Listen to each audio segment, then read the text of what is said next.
नमस्कार दोस्तों, मैं आपका स्वागत करता हूं आपके अपने चैनल तेज सिविल कॉन्टैक्ट में।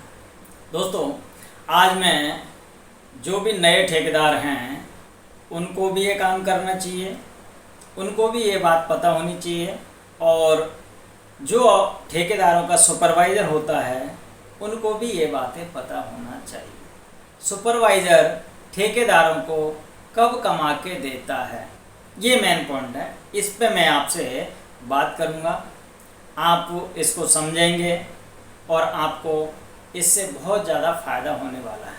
क्योंकि दोस्तों, नए ठेकेदार हैं, आज के टाइम में मैंने काफ़ी लोगों को देखा है, वो ऐसे आदमी रखते हैं कि लेबर के पीछे सुपरवाइज़र खड़ा कर देते हैं कि काम करो काम करो काम करो, लेकिन काम नहीं निकलता है और ठेकेदार को पैसा नहीं बचता है, और वो एक एक नहीं दो दो सुपरवाइज़र लेबर के पीछे लगा देता है।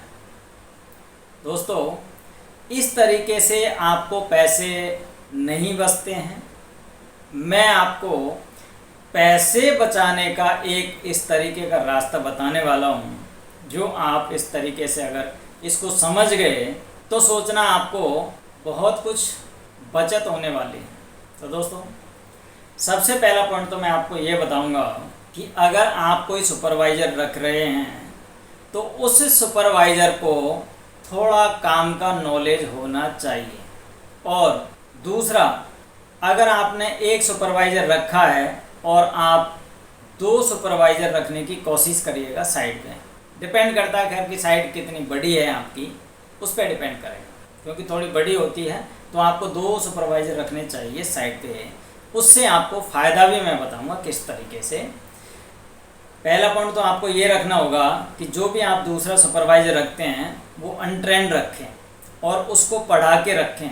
क्योंकि एक सुपरवाइज़र अगर छुट्टी करता है या कहीं और जगह कहीं जाना पड़ता है तो आपको दूसरा सुपरवाइज़र साइड पे खड़ा रहे। क्योंकि एक सुपरवाइज़र को आप कोई भी काम होता है, कहीं पे कुछ माल लेने भेज दिया या कहीं और भेज दिया, कुछ काम के लिए भेज दिया या छुट्टी कर ली या कोई वजह है कहीं जाना है, कहीं पे काम हो गया, तो आप उसमें उस सुपरवाइज़र को कहीं भेज देते हो या खुद ऑफिस में बुला लेते हैं, कोई ऐसी दिक्कत होती है तो आपको दूसरा सुपरवाइज़र होना चाहिए। अब वो सुपरवाइज़र कैसा होना चाहिए? सुपरवाइज़र आपका ऑलराउंडर होना चाहिए। दोस्तों, उसको नॉलेज अच्छी खासी होनी चाहिए। मेरा मानना है आपको सुपरवाइज़र की तनख्वाह अच्छी खासी देनी चाहिए। अगर वो सुपरवाइज़र माइंडेड होना चाहिए तब उसको अच्छी सैलरी देनी चाहिए। क्योंकि सुपरवाइज़र बहुत सारी चीज़ों पर ध्यान करता है, पैसा भी आपको बचा के देता है। अब दोस्तों, मेन पॉइंट होता है आपका कि सुपरवाइज़र आपको कमा के कब देता है। दोस्तों, सुपरवाइज़र को अगर आपकी चाल का पता है, सुपरवाइज़र को काम का नॉलेज है, ये सबसे महत्वपूर्ण पॉइंट मैं बता रहा हूँ आपको।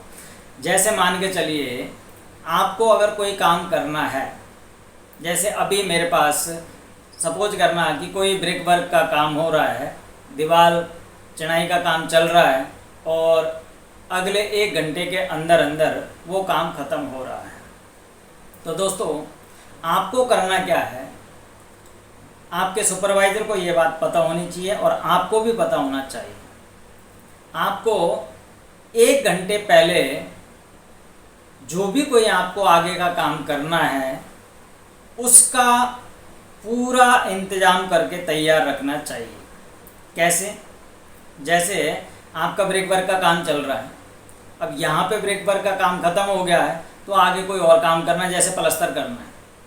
अब आपको क्या करना चाहिए, जैसे ही आपकी ब्रिक वर्क का ख़त्म होने में 1 घंटा बचा है तो 1 घंटे से पहले ही आपको एक लेबर उधर से शिफ्ट हटा करके दूसरी जगह शिफ्ट कर देनी चाहिए।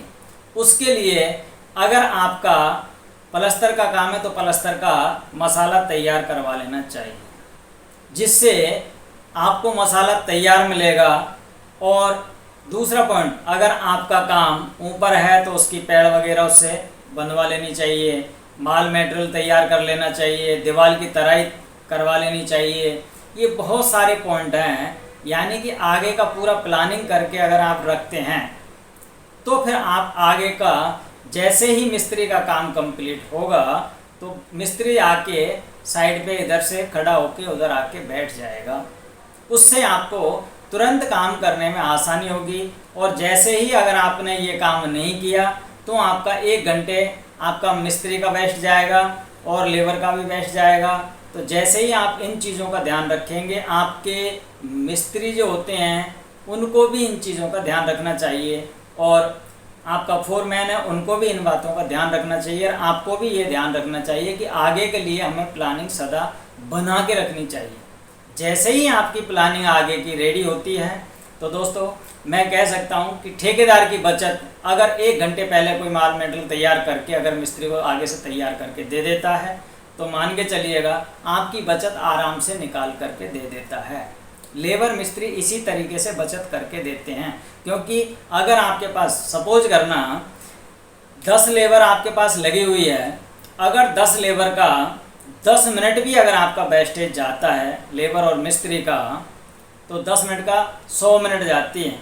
100 मिनट का मतलब होता है मतलब 1.5 घंटे से ऊपर। और दोस्तों अगर वो 10 मिनट आपने अपने बचा लिए, 10 में मतलब 10 मिस्त्री के 10 मिनट एक के बचाए, अगर 100 मिनट आपके बचाए हैं, 100 में से अगर 40 मिनट भी आपने खर्च ना बचाए और 60 बचा ली है, तो 1 घंटा बचाने का मतलब है आपको 1 घंटे में काफ़ी काम हो जाता है। अगर प्लस्तर भी करने लगा तो एक मिस्त्री 10 बाई 10 की दीवार को ज़्यादा नहीं, 100 नहीं तो 50 फीट प्लस्तर आराम से करके दे देते हैं। एक जुट 2 मिस्त्री आराम से करके दे देंगे अगर सारा काम रेडी हुआ तो दोस्तों इस तरीके से आपको सुपरवाइज़र आपको कमा के देंगे जब इन बातों का उनको पता होगा, और आपको भी इन बातों का पता होगा, क्योंकि आप ही बताएंगे उनको कि इस तरीके से प्लानिंग करनी चाहिए। और दूसरा, आपको हर चीज़ का टाइम टू टाइम क्या काम हो रहा है, कब हुआ, कितना हो गया, कितना नहीं हुआ, ये सारी रिपोर्ट आपको, आजकल तो व्हाट्सएप का ज़माना है, आप फ़ोटो मंगवाइए, वीडियो मंगवाइए, किस तरीके से उसमें आगे चल के काम करना है, कहाँ आगे काम जोड़ना है, ये सारी चीज़ें मंगवा करके आप अपना काम अच्छी तरीके से करवा सकते हैं और अच्छा प्रॉफिट कमा सकते हैं। दोस्तों अगर आपको और जानकारी चाहिए, आपको जीवन में बहुत कुछ करना है, तो आप मेरी सर्विस के लिए तैयार हो जाइए, सर्विस ले लीजिए। ज़िंदगी में बहुत कुछ सीखने के लिए आपको मिल जाएगा, क्योंकि ये मैं किसी पे ज़बरदस्ती नहीं थोपता, क्योंकि जो चीज़ें मैं आपको उसके अंदर देता हूँ बहुत सारी चीज़ें हैं जो आदमी को बताता हूँ सर्विस के अंदर। अगर आपको चाहिए तो आप ले सकते हैं। दोस्तों अगर आपको ये वीडियो अच्छा लगे तो आप एक लाइक करिएगा। थैंक यू दोस्तों।